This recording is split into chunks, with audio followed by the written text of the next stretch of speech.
He used his occult power and brought large hail falling on the house. And they say more than 85 people were killed because of this hail. So someone at last told him that the only person who could help you this way would be Marpa. So he went in search of him.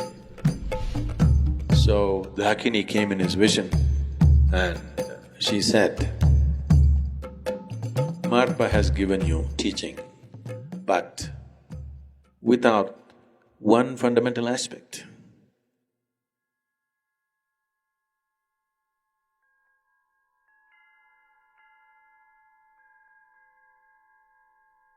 Tibet as a culture, Tibet as a spiritual process. Some of the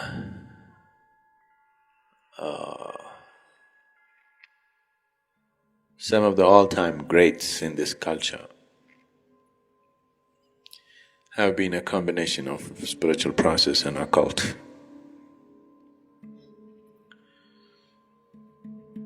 I think in the Tibetan culture, Milarepa stands out.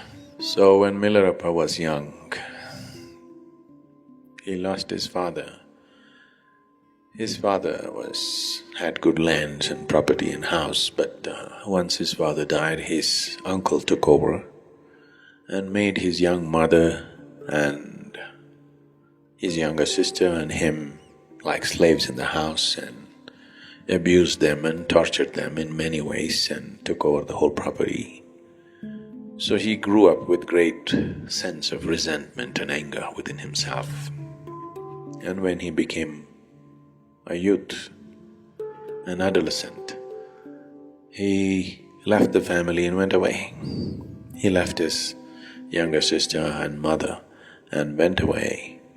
And he wanted to take revenge on his uncle and aunt who had showered an unspeakable amount of humiliation and torture upon these people.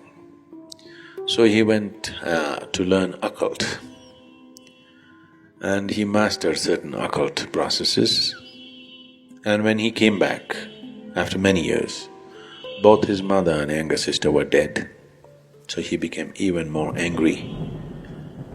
And he waited for an opportune moment when the uncle's son's wedding is to happen, and his uncle invited all his friends. And that day, he used his occult power and brought large hail falling on the house. And they say more than 85 people were killed because of this hail, including his uncle and aunt. The whole place was heaped with hail. And he felt very happy and justified for what he had done. But after some time, this started bothering him. If any human being is sensitive, the moment he misuses something, it'll bother him from within. You have to be in a certain level of grossness to continue that process, otherwise you cannot. Because the very nature of how this life is made, if there is a misuse at a very fundamental level, it is not conscience. I'm not talking about social conscience, I'm not talking about morality. Something much deeper will get disturbed. So similarly, for Milarepa, having done this, something deep inside him got disturbed. So he decided that he has to absolve himself of all this. He thought he has misused life in a very fundamental way. Whatever the justification, he has misused the fundamental process of life, so he wanted to seek the spiritual process. He wanted something with which in this life he will be freed. So he went in search of masters and he went to many people, and all of them were sincere enough to admit that they did not know how to attain realization in this life. They said, we can teach you something which will evolve you. Practice compassion, practice kindness, practice love. Slowly you will evolve from lifetime to lifetime. He was not satisfied with those things. And still a certain level of anger was still burning within him. A certain regret certain resentment, certain mixture of anger, a whole cocktail was going within him. So someone at last told him that the only person who could help you this way would be Marpa. So he went in search of him. When he approached the town in which Marpa lived, he met a bunch of children and he asked them. Marpa was known as the translator because he was titled as a translator because he was the one who translated all the great tantrik Indian texts into Tibetan language. So he was always known and revered as the translator because he brought that knowledge here.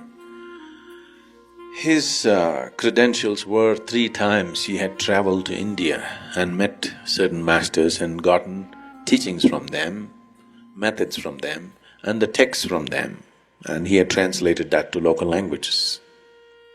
So when he asked, "Where is Marpa the translator?" one child said, "I know where he is," and he took him to the field where Marpa was ploughing the field. So when he took him there, Marpa looked at him and left the plough in the field and gave him a gourd of beer, locally brewed beer, said, "Drink this and then plough the land." So Milarepa drank that and ploughed. Marpa left and the child stood there. After he completed the ploughing, he didn't know what to do. He stood there. Then the child came and said, "It's time for you to come." The child took him home and then he realized this child was Marpa's own son. Then Marpa put him through all kinds of physical activity. Milarepa bowed down to him and asked him, "I want Dhamma from you, that kind of Dhamma." Dhamma means a method or a process which will make me realize and become liberated in this life. I don't want to go to the next one. And also, please be kind enough to give me food and shelter. So Marpa said, "You choose. If you want, I'll give you food and shelter. Choose Dhamma elsewhere. Look for Dhamma elsewhere. Or I'll give you Dhamma, you get your food and shelter somewhere else. This is the choice." So Milarepa said, "Okay, I want your Dhamma, I'll get my own food and shelter." So he went out begging. This is a very spirited man, whatever he does, he little overdoes. So he went out begging and he went far. And he gathered sacks of wheat. He's gathering enough for the whole year so that he can sit here and learn his Dhamma. So he collected a lot, then he sold some of the wheat and bought a copper pot with 4 handles on the side, that's a traditional kind of vessel, to cook his own food. Then this heavy load, very heavy load he carried and walked a long distance back, came into Marpa's house and dropped it with one big boom. Marpa was having his lunch. Halfway through the lunch, he left his lunch, came out and said, "It looks like you're very angry.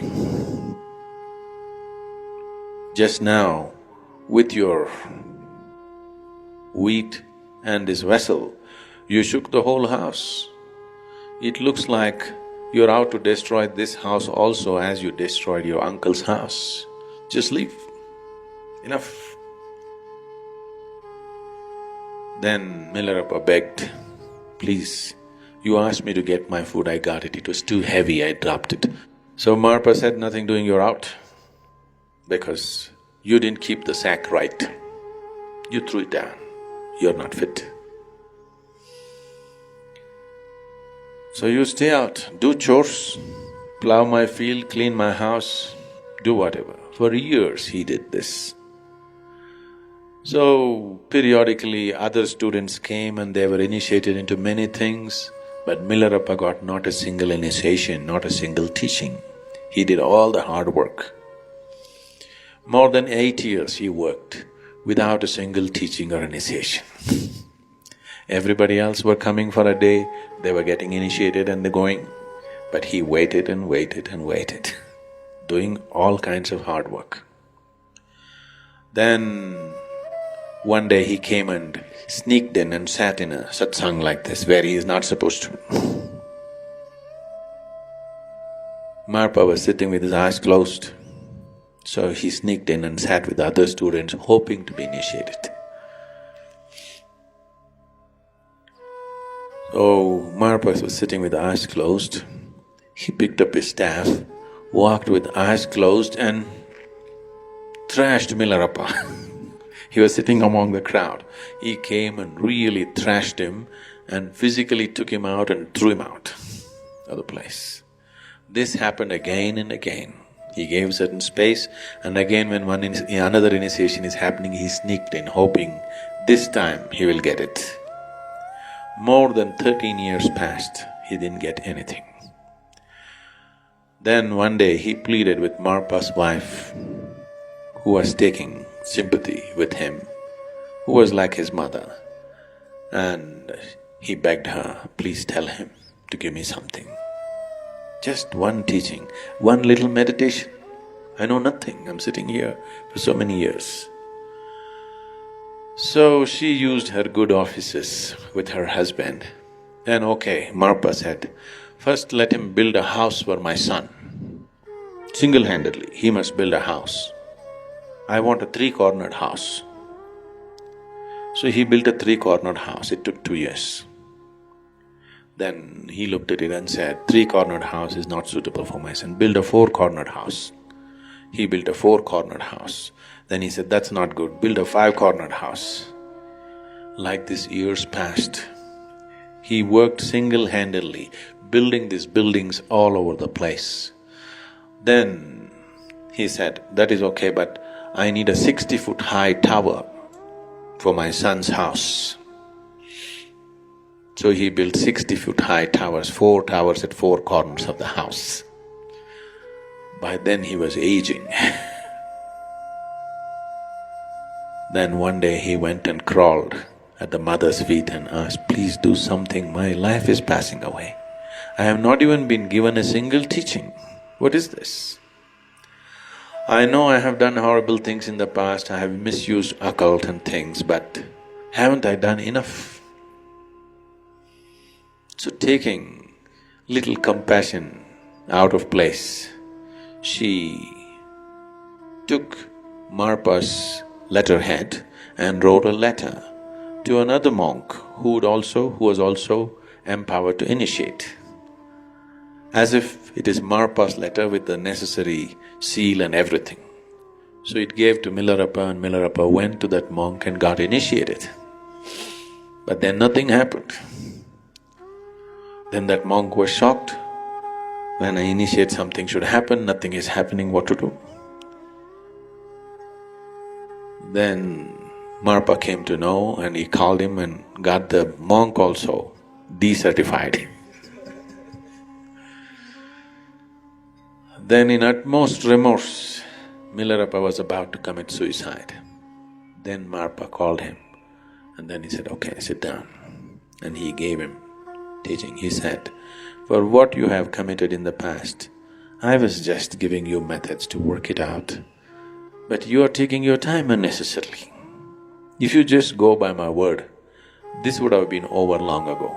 But you do everything and you take one sneaky way out. Because of that one sneaky way, you're postponing everything for many years.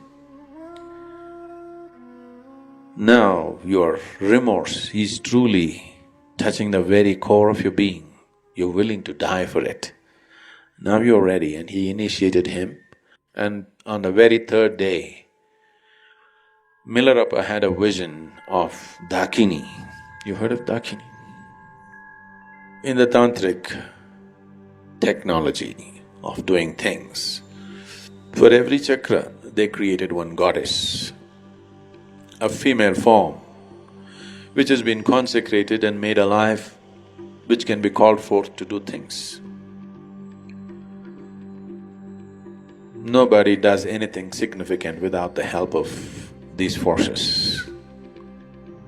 So Dakini came in his vision and she said, Marpa has given you teaching, but without one fundamental aspect, which he himself does not know. You seek it from him. Ask him if he knows. Then Milarepa went to where Marpa was. Marpa looked at him and said, "Why are you here?" Then he said, Dakini came and said this, I don't know whether this is for real or this is my imagination, but this is what happened, so I had to come and ask you. Marpa bowed down to Milarepa and said, even I don't have the teaching, so let's go back to India. Both of them traveled back to India, to Marpa's guru, who was somewhere in the border of Nepal and Bihar. So they walked all the way, they went there, and when Marpa said this to the guru, that like this Dakini came and said that this particular teaching has not happened, the guru looked at him and said, this is not yours. This could not have happened to you. How did you get this? Then Marpa said, this is not me, this is one of my disciples. Then the guru turned towards Tibet and bowed down. He said, at last in the dark north, one little light has happened. So he called Milarepa and Marpa and gave the whole teaching as to how to attain to one's fullest enlightenment in this life. And they came back, and Marpa, who started as a guru, became like a disciple to Milarepa. Milarepa became a shining light in the Tibetan culture. A lot of things that have been done in the last 300–400 years in the Tibetan culture essentially is from the basis that Milarepa set up.